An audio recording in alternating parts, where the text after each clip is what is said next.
Goeiemôre liewe vriende, baie welkom by hierdie uitsendings.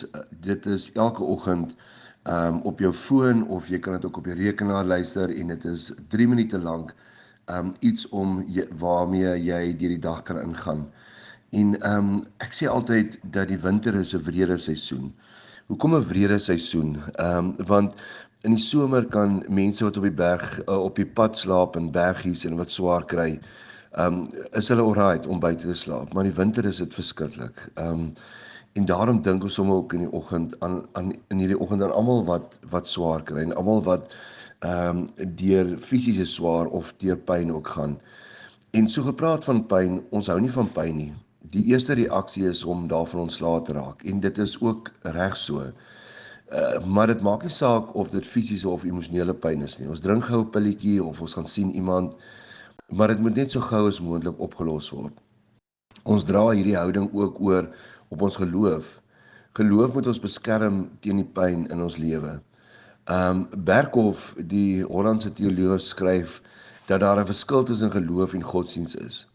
Godsdiens is op ervaring gebou. Geloof glo teen ervaring in. Ek wil dit net weer herhaal. Godsdiens is op ervaring gebou en geloof glo teen ervaring in. Dit beteken gewoon dat godsdienstige mense slegs glo as dinge goed gaan. Hulle wil ervaar dat God voorsien, sorg en uitkoms gee. As dit nie gebeur nie, is daar nie meer 'n rede om God te dien nie. En ons lees vanoggend in Habakuk waar hy sê, al sou die vyeboom nie bot nie, en daar geen druiwe aan die wingerde meer wees nie, sal ek nog my steeds in die Here roem. En ons lees dit in Habakuk 3 vers 17 en 18.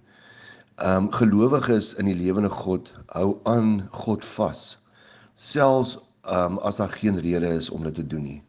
Geloof sien verder as die hier en die nou. Vriende, geloof weet dat God ons nie sal los nie. Ek wil dit herhaal, geloof weet dat God ons nie sal los nie. En daarom sê 1 Korintiërs 10 vers 13 dit so mooi, God is getrou.